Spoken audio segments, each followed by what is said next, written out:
Saber navegar a onda do stress e da ansiedade é o tema deste episódio com Nuno Mendes Duarte. O meu convidado de hoje é diretor clínico da Oficina de Psicologia, psicólogo clínico e da saúde, especialidade avançada em psicoterapia e autor do livro Superar a Ansiedade, um manual para conquistar uma vida calma. Até tenho que dizer isto assim, calma, Nuno.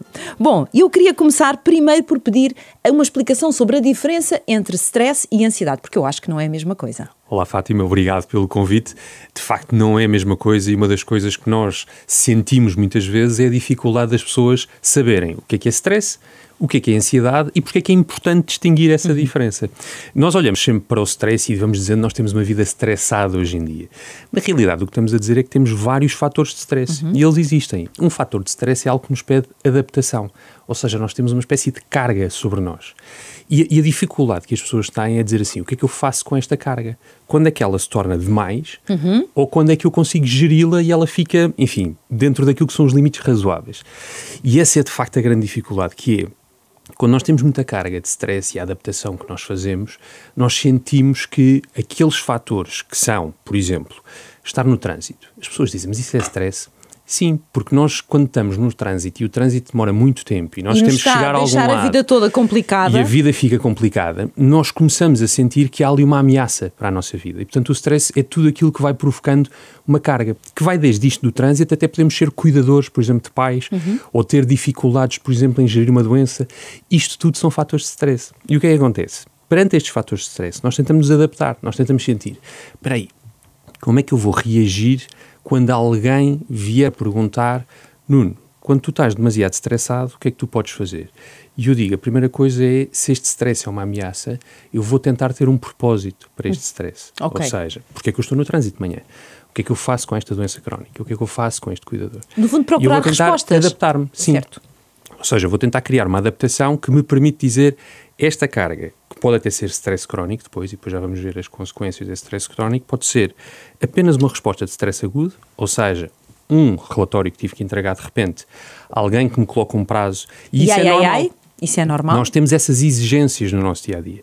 E, portanto, se nós olharmos para o stress e para os fatores de stress como exigências, ou do dia-a-dia, ou exigências extraordinárias, nós começamos a perceber que a nossa resposta é uma resposta a uma exigência, a algo que nos vai colocar carga. E esta é a grande diferença em relação à ansiedade. A ansiedade não é um tema de carga. Não é um tema de carga, é isso que eu ia perguntar. Quando é que nós passamos de um lado para o outro? É quase como se fossem dois caminhos paralelos, se quisermos. Então. Não chegamos a passar. Ou seja, nós temos a ansiedade a decorrer como uma percepção do que é que nos pode correr mal, por exemplo. Como um objeto, por exemplo. E aqui importa perceber as diferenças, por exemplo, entre uma fobia, que é uma perturbação de ansiedade, que é quando nós dizemos, ele tem aqui uma fobia a aranhas, por exemplo. Isto é ter ansiedade. O que é ter ansiedade muito específica? Nós estamos habituados a ouvir, por exemplo, alguém que tem ataques de pânico. Um ataque que hoje em dia, infelizmente, é muito comum. É diferente de uma fobia. Agora, o que é que acontece no ataque de pânico? No ataque de pânico há uma noção de ameaça do próprio corpo. Nós temos medo de qualquer coisa de uma forma irracional. E esta, se quiser, é assim a primeira grande diferença entre stress e ansiedade. A primeira grande diferença é stress, carga, necessidade de adaptação, desafio maior ou menor.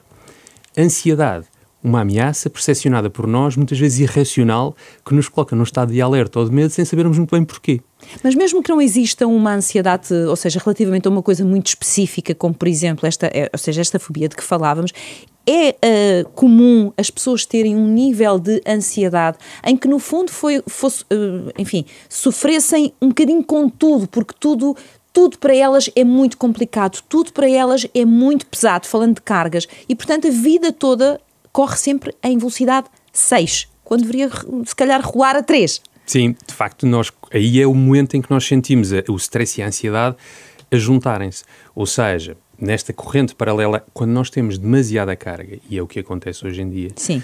Ou seja, as pessoas sentem que têm imensos desafios, que têm muita dificuldade em lidar com esses desafios todos. Que é tudo muito, não é? É tudo muito. E é tudo muito, é muita informação. Uma das coisas hoje em dia que nós sentimos é que é muita informação, por exemplo.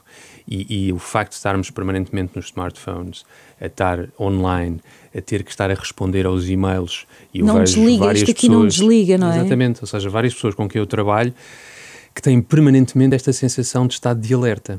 E se nós formos ver a resposta de stress como um estado de alerta que me vai permitir adaptar, não é? Portanto, esta sequência que eu falava há pouco, adaptação, carga, e portanto eu tenho um estado de alerta que me vai tentar dizer, atenção Nuno, tu tens que te adaptar, tu tens que responder a estes desafios. E nós dizemos assim, ok, então eu tenho aqui, por um lado, aquilo que é externo, ou seja, estes desafios são externos. Quando nós pensamos em stress e dizemos fatores de stress ou eventos de stress, é algo que está fora de nós, que nos está a provocar uma necessidade de resposta. Como a Fátima dizia, quando nós estamos muito acelerados e temos uma sensação de ansiedade, muitas vezes o que está a acontecer é, além destas solicitações e da forma como estamos a responder a este stress, se calhar nós próprios já temos aqui algumas representações, e falando aqui à psicóloga, não é? Representações é o quê?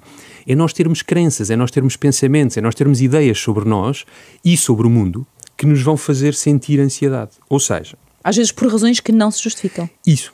Ou seja, eu muitas vezes posso estar a ter um conjunto de preocupações e esses pensamentos estar a um nível 6, porque por um lado tenho a minha resposta de stress que está muito elevada e essa resposta de stress está a fazer com que algo que eu já tinha de ansiedade fique também um bocadinho mais fora de controle. Certo. E portanto o que acontece? Se eu, por exemplo, já tenho um cérebro que tem mais jeito para a preocupação, vamos pôr assim. Já vamos falar da preocupação, sim. Pessoas que têm perturbação da ansiedade generalizada ou pessoas que têm, por exemplo, jeito para a ansiedade generalizada. O que acontece muitas vezes é no fundo, esta carga, esta sensação de adaptação a stress vai fazer com que eu fique ainda mais preocupado. E então nós começamos a ver aqui uma relação em que uma carga, uma dificuldade na resposta a stress vai aumentar a nossa dificuldade em gerir a ansiedade. Porquê? Porque estamos a ter mais sintomas de ansiedade com mais frequência. Ok. Eu acho que a maior parte das pessoas que têm ansiedade, eu diria que têm consciência disso.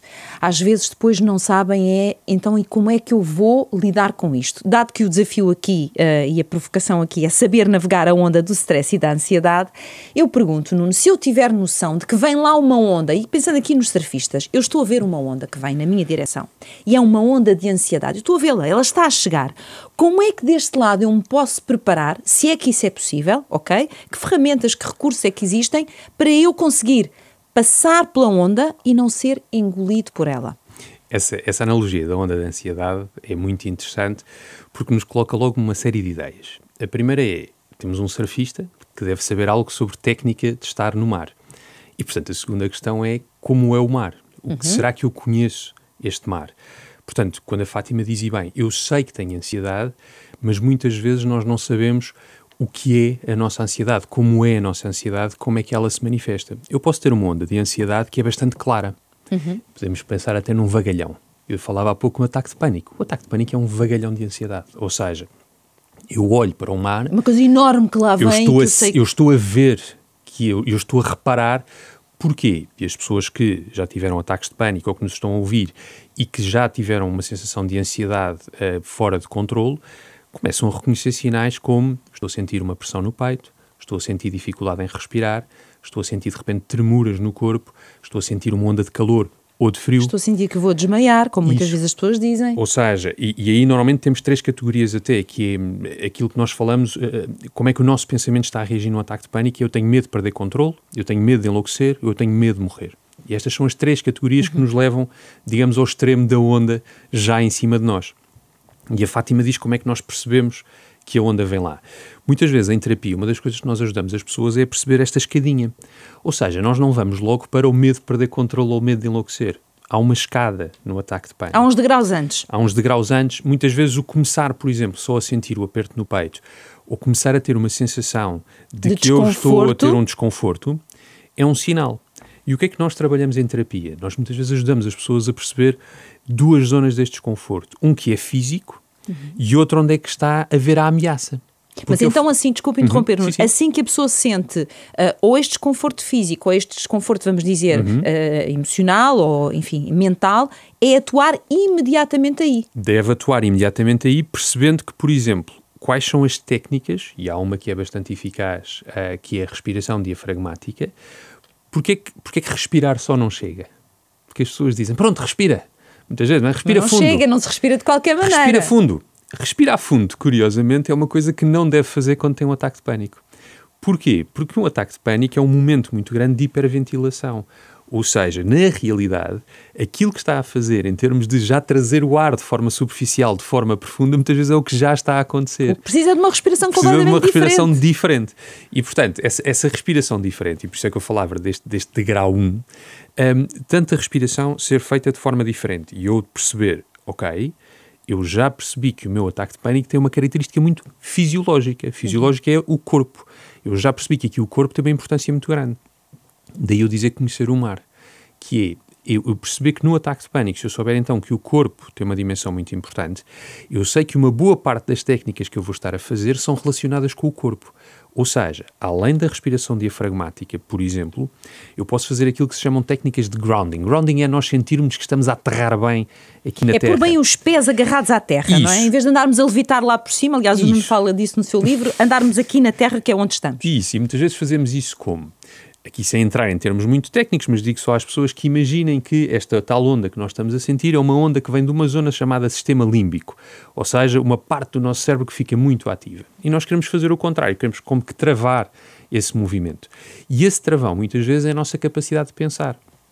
Mas pensam as pessoas, então, mas eu quando estou aflito e ansioso, estou lá capaz de pensar. Como é que eu penso? Eu nessa altura estou desesperado. Começamos a pensar pela forma mais simples. Diga-me lá quando é que é 6 mais 6. E as pessoas, 6 mais 6? 12? Ok, e agora some mais 8, 20. E o que é muito interessante? Uma pessoa que está perante uma situação de pânico vai demorar um bocadinho mais a fazer uma conta tão simples como 6 mais 6. Mas com isto estamos a distrair o cérebro. Com isto estamos a fazer, principalmente além da distração, uma ativação da tal zona que serve como travão. Que é a zona que nos diz, atenção, tu vais ter que raciocinar, tu vais ter que começar a usar as coisas mais simples para ativares esse travão. E, portanto, quando nós começamos no degrau 1, a dizer ao cérebro, atenção, trava, e vamos focar a nossa atenção... Para poder responder a estas perguntas. Para poder responder a estas perguntas. Acalma-te lá, senão não consegues responder quanto é que é 8 mais 8. E o que é interessante é que as duas coisas estão a acontecer ao mesmo tempo. Simultaneamente, enquanto eu estou a fazer uma coisa tão simples como contas de matemática, e pode ser contas de matemática, como pode ser lembrar-se da sua música favorita, já que estamos na rádio, lembrar-se ou ter ouvido hoje na rádio de manhã alguma música, lembrar-se e dizer, que interessante. Deixa-me lá ver se eu consigo lembrar-me da letra. E quantas vezes as pessoas têm essa dificuldade? Então, espera, o que eu estou a perceber, Nuno, é que, à medida que são feitas estas perguntas, o nosso cérebro, ou seja, acaba por ter que tomar um outro caminho que não permite alimentar aqueles sintomas que nós estamos a sentir em termos físicos. Porque ele está distraído, até que se calhar acaba por, em termos de respiração, regularizar esta respiração e sair deste, enfim, isso, ou seja, falta de ar, não é? Aquilo que começamos é a inverter este ciclo. Portanto, quando nós vemos os degraus, nós estamos a falar sempre de uma espiral ascendente, se quisermos, de sintomas, portanto, ir-nos sentindo progressivamente pior. Se eu conseguir travar fisiologicamente, e por isso é que eu digo que é fisiologicamente, porque é muito direto àquilo que é o funcionamento cerebral e do nosso corpo, então, e há aqui mais algumas técnicas, depois as pessoas poderão também ver no livro, mas cada uma delas procura esse travão e depois tem uma segunda dimensão, que é, se eu estou a travar do ponto de vista, como disse bem, de um novo caminho, então eu também tenho que criar aqui um novo caminho, que é porque é que as minhas sensações corporais não são uma ameaça. E aqui voltamos àquilo que falávamos no princípio da conversa. O problema no ataque de pânico, estamos aqui a centrar um bocadinho, mas podemos depois olhar para a ansiedade como um todo, é que no ataque de pânico eu olho para o meu corpo como uma ameaça. E é impossível de fugir. E essa é a grande dificuldade das pessoas com pânico. Uma pessoa que tenha ansiedade social procura evitar fugir dos sítios. O contacto com os outros. Não quer estar com outras pessoas. O ataque de pânico é uma fuga de si próprio. Ou seja, eu não estou a conseguir tolerar o medo que tenho das minhas próprias reações corporais. E, portanto, de repente, é uma ameaça irracional, que é, eu estou a sentir o meu coração a bater, ou eu estou a sentir, de repente, a respiração, e estou com medo destas sensações. E, portanto, a segunda questão aqui é como treinar e ensinar as pessoas a não ter medo destas sensações. É isso que se chama o corpo ansioso? Ou seja, como uma das respostas, pegando na história da onda que lá vem, não é? Uma pessoa que tem ansiedade, e ansiedade, da forma que estamos aqui a explicar, ao ver a onda, o corpo ansioso responde destas formas todas físicas que estamos aqui a dizer. Exatamente. E que com técnicas nós podemos começar a resolver já na parte física. Isso. Ou seja, aquilo que nós olhamos como o corpo ansioso tem duas grandes linhas aqui. E quando estávamos a ver esta inversão da espiral e do não ter medo das reações corporais, é porque eu posso aceitar, no sentido de perceber as reações corporais e saber que posso fazer algo para ganhar controlo sobre elas. Certo. Depois chegamos ao paradoxo do corpo ansioso, que é para ganhar algum controlo eu também tenho que abdicar de algum controlo. O que é que eu quero dizer com isto para não baralhar as pessoas? de um ponto de vista daquilo que é, vamos lhe chamar, a crise, ou seja, a reação à onda, continuando na nossa analogia do mar, eu vou procurar ganhar controle sobre as sensações ansiosas.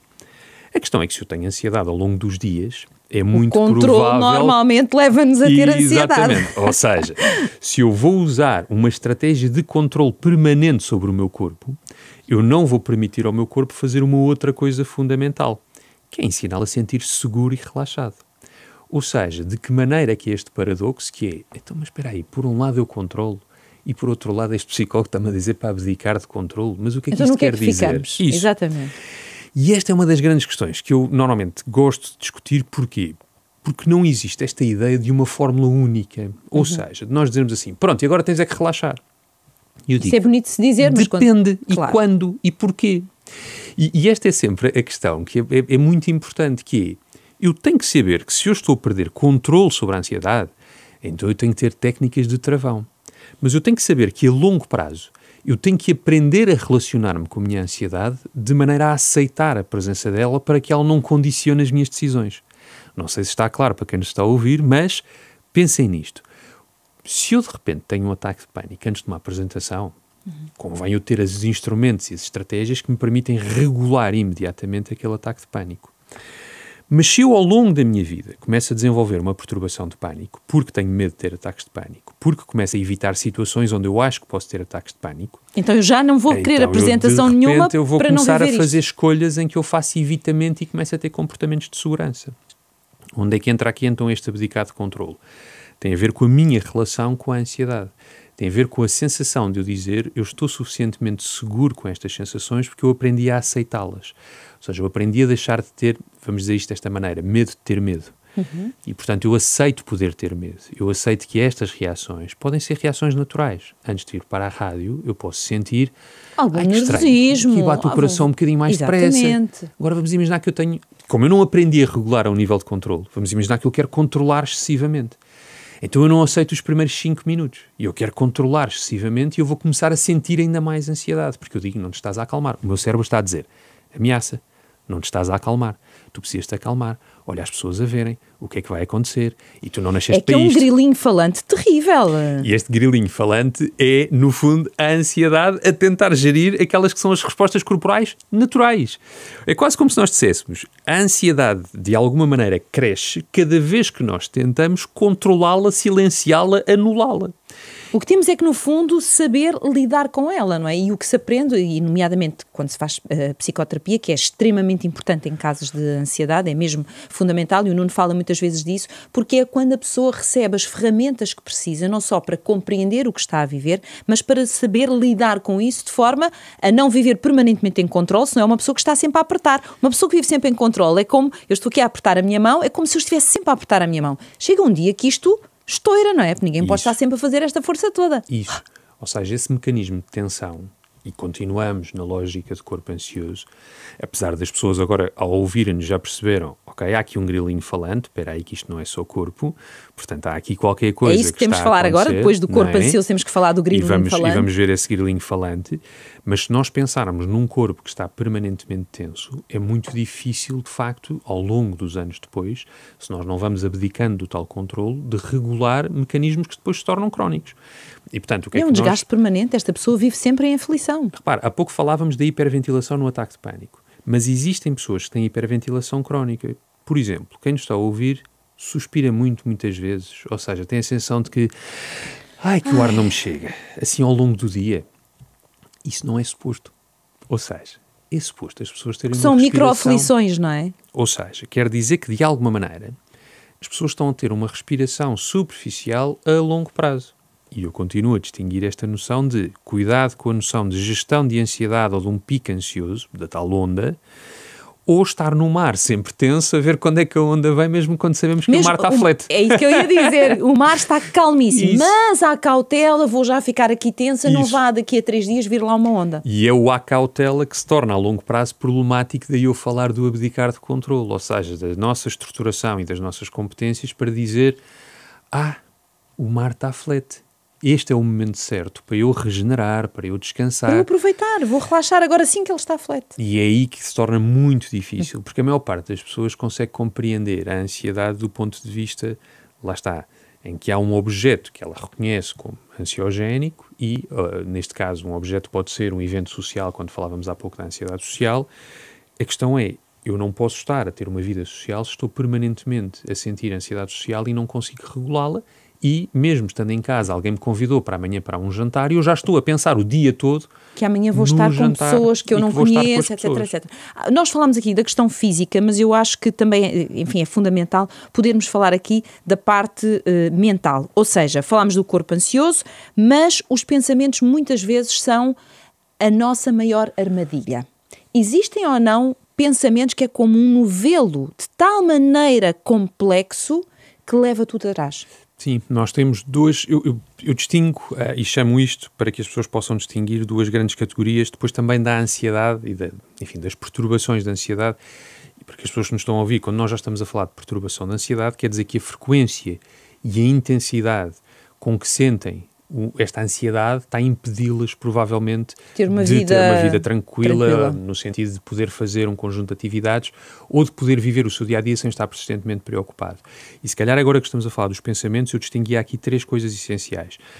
Nós falámos dos ataques de pânico, da perturbação de pânico, falámos aqui da ansiedade social, portanto da perturbação da ansiedade social, e podemos falar da perturbação da ansiedade generalizada. Estas três categorias, que são as mais frequentes nós termos em consulta, e as pessoas muitas vezes referem que conhecem alguém que sofre disto, têm dificuldade em distinguir a qualidade dos pensamentos de cada uma delas. Porquê? Os pensamentos, como nós vimos há pouco, o tal grilinho falante que está na perturbação de pânico e até na perturbação da ansiedade social, é diferente do grilinho falante da ansiedade generalizada. Os grilinhos não dizem exatamente a mesma coisa. Ok, isso é importante explicar também. Daí nós podermos pensar em armadilhas, que são: amanhã eu vou àquele jantar e de certeza que alguém vai pensar que eu não digo nada de jeito. Ou vão achar que eu sou pouco interessante. Ou não vão vai toda a gente perceber que eu estou ansioso. Ou não vão gostar de mim. Ou tenho uma apresentação amanhã e eu não vou ser capaz. Vai-me dar uma branca. De certeza que eles vão olhar para estes dados e vão achar que isto é ridículo e eu não vou ser a defender isto. Estão lá pessoas muito mais interessantes do que eu a falar. Blá, blá, blá, blá, Portanto, blá, blá. Quer de um ponto de vista daquilo que é o nosso pensamento armadilha, ele diz-nos, atenção, vem lá uma catástrofe. Esta é a ideia do pensamento armadilha. Na maior parte das vezes, ou estamos a catastrofizar, ou estamos numa lógica de tudo ou nada. Isto não vai correr nada bem amanhã. E como se o mundo acabasse aí nesse dia. Se por acaso não correr bem, e toda a gente tem coisas na vida que não correm bem, momentos que nós não fomos propriamente felizes nem brilhantes, mas a pessoa associa isso como é o fim. E não é um nada. É quase impossível alguém não fazer nada bem. Ou seja, nós muitas vezes nunca nada é 100% mau, não é? Sim, nós muitas vezes catastrofizamos colocando, e a ansiedade faz isto, colocando assim uma espécie de saco negro para onde vai tudo. E isto é um filtro de informação. Enfim, não querendo entrar aqui numa lógica técnica, mas do ponto de vista daquilo que é o ser humano está sempre a processar informação. É isto que ele faz. Ele olha para o meio ambiente e vai olhar para a informação. E ele pode olhar para a informação como? E isto que estávamos a dizer. Olha, tu não sabes o que é que as pessoas pensam sobre ti. Até podem pensar que sim, tu não tens nada de interessante. Mas vê lá alternativas a esse pensamento. Podem ter pensado apenas que tu até és interessante, mas olha que engraçado, até és muito calado. Ou podem ter pensado outra coisa qualquer. O problema é que a ansiedade, e por isso é que se chamam pensamentos armadilha, condiciona esta informação. Nós só vamos ver uma. Nós só vamos ver uma alternativa. É como se a pessoa ficasse encurralada ali. Naquela alternativa. O nosso trabalho em psicoterapia é ajudar muitas vezes a tirar a pessoa dali. A tirar a pessoa dali e observar as várias dimensões da informação. Isto acontece também na depressão. Não vamos para lá, mas na ansiedade é isto que nós fazemos. Ou seja, nós percebemos, houve uma catástrofe, ou leitura da mente, que é assim que se chama. Eu sei que ele acha que eu sou desinteressante. Isto é leitura da mente, isto não existe. É tão curioso porque depois às vezes quando se fala com as pessoas tem-se a noção de que a percepção que as pessoas tiveram, por exemplo, numa apresentação na sala é completamente diferente da percepção que teve aquele que fez a apresentação, que acha que foi horrível, que foi miserável, que não trouxe nada de jeito, e depois as conversas de bastidores são pessoas que dizem, viste que interessante, olha, não tinha pensado nisto, ou seja, é tão diferente as leituras da mesma realidade. Daí aquilo que eu falava há pouco das nossas crenças, ou seja, como é que nós construímos o olhar sobre os outros e o que é que achamos que os outros vão pensar sobre nós. E eu costumo dizer isto, quando eu vou dar formação e eu entro numa sala com 100 pessoas, bastou colocar o pé dentro da sala que já existem 100 Nunes dentro daquela sala. Ou seja, eu não controlo o que é que as pessoas vão pensar sobre mim mal eu entrei. Não há hipótese gira essa nenhuma. Imagem de 100 Nunes, ou 100 Fátimas, ou 100 Antónios. Porque claro. vão lá estar na cabeça das pessoas. Claro, e quando eu falo em abdicar de controle, está a ver? Tem a ver com este tipo de representação. Que é a aceitação de que há imensa informação que nós não controlamos e está tudo bem. Só quando a ansiedade nos diz, não, há ali 2 pessoas que acharam que, e portanto isto tem imensa importância. Então nós estamos a não... Chama-se saliência de informação, nós só estamos a olhar para aquela informação e nós não estamos a ter a informação abrangente. E isso vai nos prejudicar. E portanto isto são os pensamentos armadilha, são aqueles que tipicamente surgem, ou na catástrofe que há pouco falávamos de o nosso corpo é uma ameaça, ou a ansiedade social que diz os outros são uma ameaça porque eles estão a pensar mal de ti, tu és envergonhado, ou tu tens pouco jeito, ou tu estás ansioso e isso vai-se perceber. Perturbação da ansiedade generalizada que nós falávamos. E eu disse, atenção, que é outro campeonato. Porquê que é outro campeonato? Porque aí estamos a falar, e a Fátima falou na palavra novelo, e eu gosto de utilizar a expressão pensamentos novelo. Os pensamentos novelo são um bocadinho diferentes dos pensamentos armadilha. Porque os pensamentos novelo começam como até coisas bastante razoáveis. As pessoas que nos estão a ouvir dizem, oh Nuno, mas toda a gente se preocupa. E eu digo sim, essa é uma das características da ansiedade generalizada. A diferença é que a preocupação, normalmente, é algo que nos faz agir. Nós dizemos, eu estou preocupado com Tenho isto. um problema, vou à procura de uma solução. Vou à procura de uma solução e vou agir sobre isso. Às vezes até um problema que, do ponto de vista psicológico, é muito pequenino. Está ali o frango a assar, não te esqueças que ele está a assar para ele não se estorricar. Portanto, as coisas são... O cérebro funciona bem desta maneira. Ele está desenhado para coisas boas. Portanto, eu preocupo-me para a resolução. Na ansiedade generalizada, a preocupação, e por isso eu digo a ideia do pensamento novelo, começa a roubar a nossa capacidade de dar atenção, por exemplo, a outras coisas. Ou seja, nós até queremos dar atenção a outra coisa, mas de repente, já estou outra vez a pensar na tal preocupação de... Fica-se ali. E agora vamos às 2 coisas que normalmente as pessoas utilizam. Será que? E se? E se eu amanhã chego, e agora vamos olhar para aquela história da apresentação, em vez de ser, eles não vão gostar, em vez de ser esta catástrofe, e se eu depois não tenho os 3 cenários preparados? E se eles acham que no cenário A isto foi muito pouco correto e muito pouco profissional, e se de repente eles vão para uma reunião e decidem todos que eu afinal é melhor ser despedido? E se eu sou despedido? E se eu tenho os miúdos na escola agora e sou despedido, isto não há hipótese nenhuma de eu salvar os miúdos. E será que eu depois consigo arranjar outra escola? Ou seja, a perturbação e a noção de ansiedade generalizada é a dificuldade em sair de um circuito em que nós vamos parar a um problema que não está lá. Ou seja, ele não existe. Existia, de facto, o problema de ter que resolver a apresentação e fazer uma boa apresentação. E depois contaminou a vida toda. Daí que o gatilho ser. Parece até... As pessoas parecem pensar, não, mas repara, nós temos que pensar na vida. E eu digo, cuidado. Porque se nós começamos num problema e acabamos no problema 17º da lista... Que ainda não existiu. De certeza. E depois, quando começamos a fazer isto em várias categorias. Saúde, trabalho, os filhos, aquilo que nos importa. E fica tudo muito mais complicado. Porque depois é um novelo de preocupação persistente. E por isso é que há pouco, utilizando a analogia novamente do mar, quando eu dizia conhecer o mar, nós temos que saber, eu estou com estes pensamentos novelo. Isto não são só preocupações. Porque a Fátima diz, as pessoas sabem que estão ansiosas. E eu sei por experiência própria que muitas pessoas não sabem que estão ansiosas. Que curioso. Achei que sabiam, que sentiam, que tinham essa consciência. Porque a ansiedade generalizada muitas vezes é sentida como uma coisa normal. Estou mais estressado, estou mais aflito. Ou seja, misturam-se os conceitos. Misturam-se e ando aqui e está tudo bem. E depois aparecem muitas vezes até em consultório e dizer, estou um bocadinho deprimido, estou muito cansado, estou sem energia. E é estas as frases, estou cansado, estou sem energia. E na realidade, na base, está ansiosa. Há uma ansiedade generalizada que, repare, se eu estou dentro de um novelo, eu estou aqui fechado nisto, e quais é que são as outras características? Eu começo a ter mais dificuldade em dormir, estou mais agitado, mas não noto, porque a ansiedade generalizada não tem muito corpo. Ou seja, eu não sinto taquicardia, eu não sinto esta sensação de suor, é cá em cima. E portanto, o que é que eu tenho muito? Contraturas musculares. Muito tenso. Se reparar, as pessoas depois podem não usar termos como ansiedade. Estou tenso. Estou cansado, estou com pouca energia. Tenho pouca paciência. Pouca paciência. Irritabilidade é uma das questões muito associadas à ansiedade generalizada. E daí eu dizer atenção ao mar.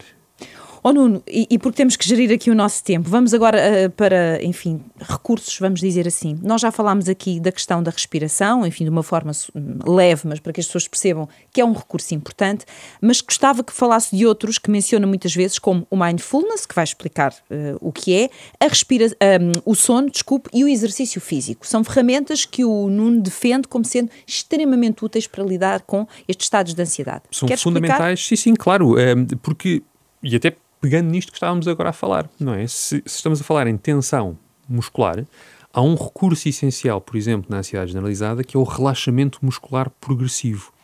Ou seja, é algo que é dirigido ao corpo, mas que regula também a forma como nós vamos sentindo a ansiedade diariamente. E, portanto, é algo que eu aconselho a fazer à noite, antes de ir dormir. Já para desligar a máquina, não é? Isso. Progressivamente. Ou seja, porque isso vai ajudar no sono também. O próprio sono, quando nós pensamos nisso e pensamos num sono ansioso, normalmente tem duas grandes características. Dizendo isto, sono ansioso, não existe, mas as pessoas percebem. Mas as pessoas percebem. Isso é que é importante. Que é, ou eu não estou a conseguir adormecer, ou eu estou a acordar muito à meia da noite.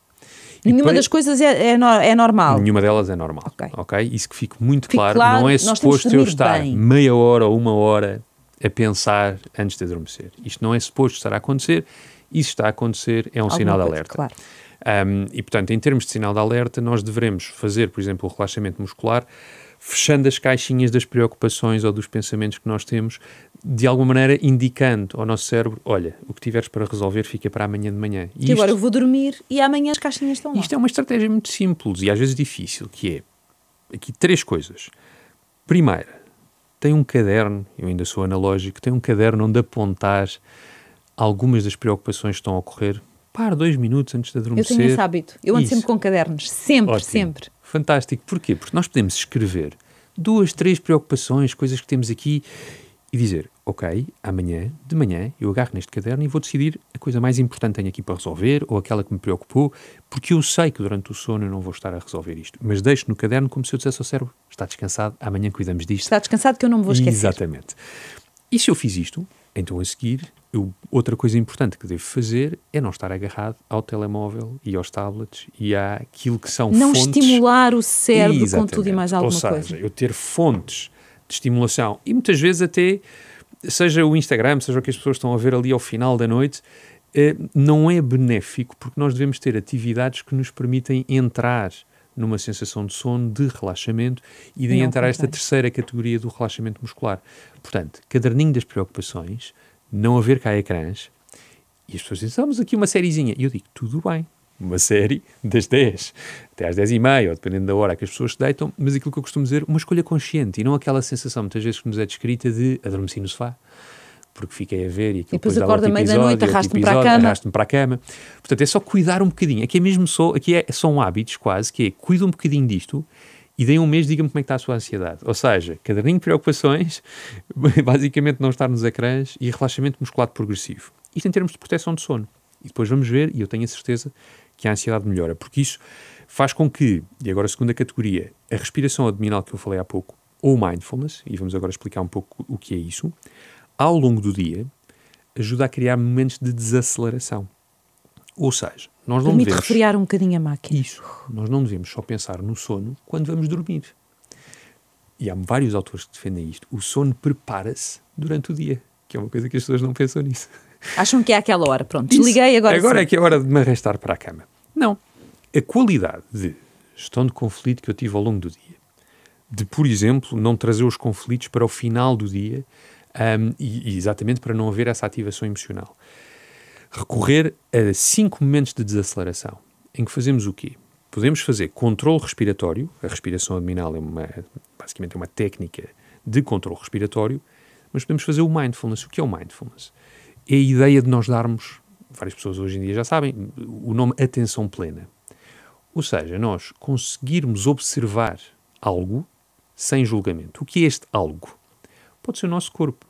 Nós podemos tão simplesmente começar a observar a respiração, não julgando o que estamos a fazer e notando só. Estou a notar o ar entrar nas narinas, sinto o ar a passar na barriga, consigo sentir o ar a sair, consigo sentir o peso do corpo na cadeira. Está mesmo a sentir o peso do corpo na cadeira? Ou seja, a sensação, a qualidade da sensação. Porque é que nós fazemos muitas vezes? Nós pensamos sobre as coisas. Nós não estamos a senti-las. Nós dizemos, sim, olha os meus pés no chão. Sim, estou a sentir os meus braços e as minhas costas. E o que eu digo é, tente lá levar a atenção. Tente lá colocar a atenção na respiração. Aceite os pensamentos. Eles vão surgir. Deixe-os ir num caminho de ferro paralelo. Mas mantenha a sua volta a sua atenção. E está tudo bem. As pessoas dizem, eu estou-me distraído. Não faz mal. Treina-se. Vai e regressa. O desafio da meditação é ir. Reconhecer o que foi e regressar. E quando se regressa, nós dizemos, gostou muito, foram 3 minutos ao longo do dia. Nuno, último ponto, exercício físico. Isso. Só para fechar. Do ponto de vista de exercício físico, eu costumo associar à ideia de movimento. Ou seja, as pessoas muitas vezes não se comprometem com exercício físico porque entendem, então, mas agora vou-me fechar num ginásio cheio de pessoas. Mais uma obrigação, já tenho tantas durante o dia. E eu digo, comecem por coisas simples. Comecem por movimento. Já uma vez disse à Fátima, eu ando frequentemente num jardim aqui de Lisboa, de manhã. Ou seja, comecem por um movimento tão simples como caminhar. Sim. e começar a trazer esse movimento para as várias dimensões do dia-a-dia, escolhendo andar de escadas, escolhendo caminhar mais do que se poderia caminhar, estar ao telefone. Há pessoas que brincam comigo, tu quando estás ao telefone estás sempre a andar de um lado para o outro. Eu digo sim, prefiro estar ao telefone a andar de um lado para o outro do que estar sentado. Ou seja, nós conseguimos trazer exercício e movimento a diversas dimensões do nosso dia. Do ponto de vista de guidelines, ou seja, do ponto de vista daquilo que são as regras para a ansiedade, nós deveremos fazer 3 a 4 vezes por semana com intensidade média, ou seja, uma boa caminhada de 30 a 40 minutos. Noutra versão disto, para pessoas que gostem mais de exercício físico mais intenso, então façam aqueles intervalos de treino intenso de 20 minutos e podem fazê-lo 3 a 4 vezes por semana. Porquê? Porque enquanto estamos a fazer o exercício físico, enfim, há a qualidade logo da distração e da possibilidade de nós termos ali um momento que nos faz sentir melhor, mas do ponto de vista fisiológico e fechando a nossa conversa como começámos, estamos a dar ao corpo a oportunidade de facto encontrar mecanismos de relaxamento também. E, portanto, eu acho que o exercício é essencial para toda a gente poder regular a sua ansiedade. Nuno, muito havia a falar e tenho a certeza que teremos outras conversas, mas penso que deixámos aqui algumas ferramentas importantes para saber navegar a onda do stress e da ansiedade. Muito obrigada, uma vez mais. Fátima. O podcast Simply Flow tem o patrocínio da Eucerin. Seja a sua melhor versão com Eucerin.